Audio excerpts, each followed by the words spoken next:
Hey guys, in this video I'm looking at the KW Variant 3 suspension. Chris Harris has just done a video there with a Manthey Porsche in, I think it's Algarve circuit in Portugal, set a new lap record. I'll put a link to that video in the description. Anyway, are the KW Variant 3 coilovers overpriced? Are they too expensive for what you get?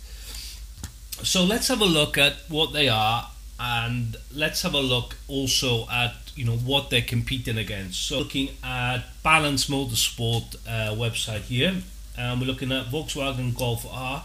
This specific one is the Estate. I'm not sure if the Estate or the hatch is different, but I don't think the price is going to be different.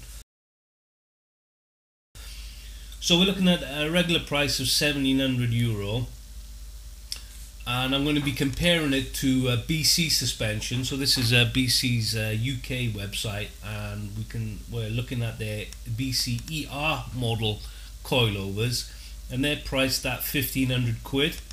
Well, the Balance Motorsport, they're actually on offer at the moment with tax, the KW, and they're also £1,500, so near enough the same price.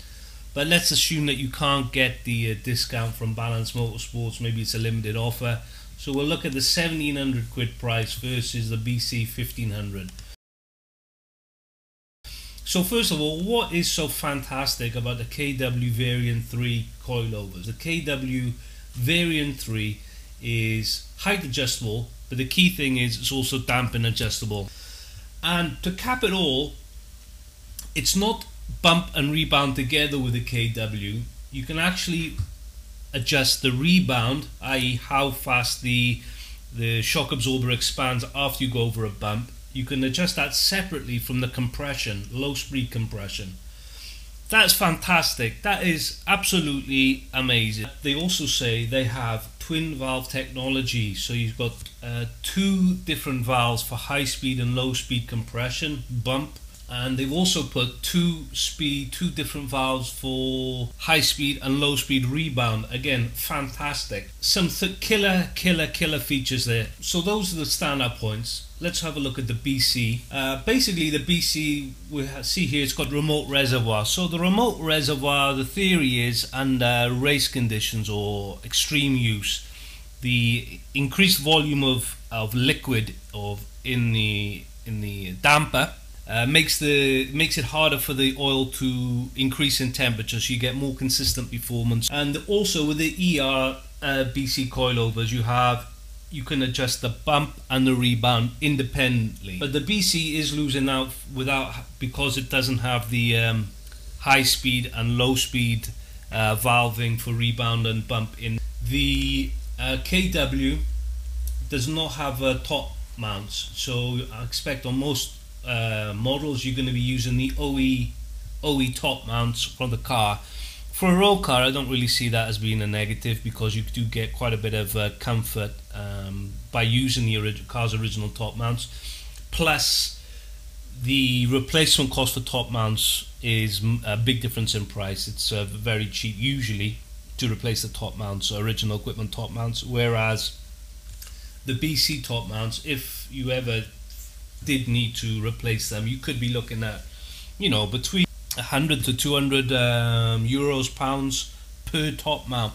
The downside of not having the BC top mounts is they are adjustable for camber, and depending on the application, also caster. With regards to the springs, I don't know what springs KW use, and I don't know what springs BC use. Is it fair to say that the KW springs are going to be better quality than the BC? I'm not sure it is, to be honest with you. So all in all, to be fair, they're quite closely matched on the face of it, but the high speed low speed differentiation on the KW is a big plus. They also use a different type of spring. You can see that the KW is using a progressive springs, it looks like, whereas the BC will be a full race spring. It's completely linear. So on a road car, the KW is probably going to be better, more comfortable ride with the KW. The progressive springs do aid a lot in ride comfort. You'll have a bit more droop in the suspension, which can be a big plus. For a car that's going on track only, then the BC springs full linear is what you want, in my opinion.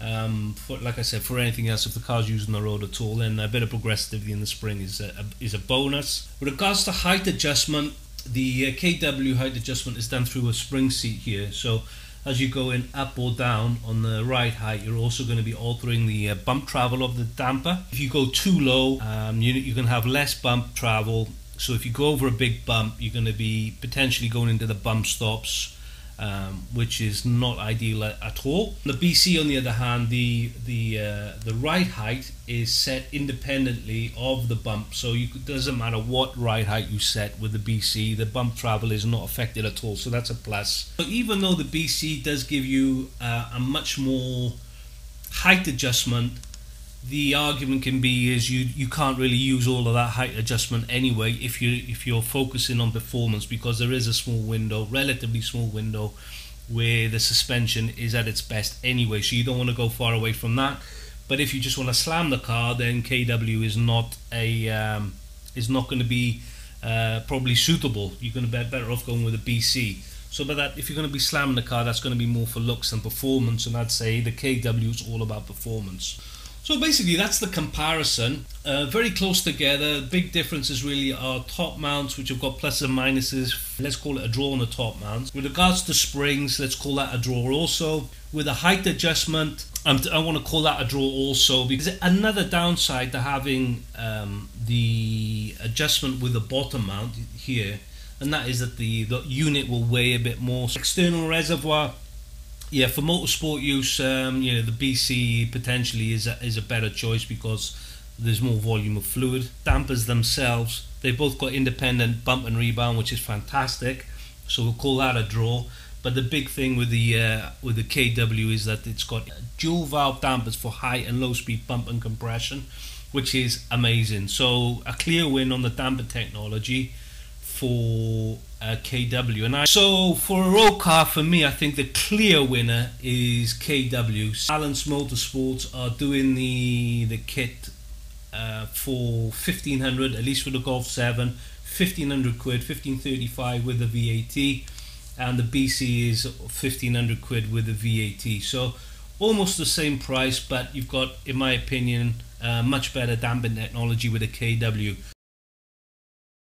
Plus, like the iBack I said in the other video, the KW, if you're selling a car with KW variant 3 on it, I don't think that's going to negatively affect the value of the car at all. That is another huge plus for using the KW. Whereas if you are selling a car with a BC suspension, then you could argue that will have a definite detrimental effect on the car's values. The KW variant 3, very good value, really. And yeah, I can see why the variant 3 is so popular. So okay, enough waffling from me, guys. As always, thank you for watching the video. If you are a subscriber already, thank you very much for subscribing to the channel. If you're not a subscriber and you like this type of video, please subscribe to the channel. Look after yourself, and I'll see you again next time.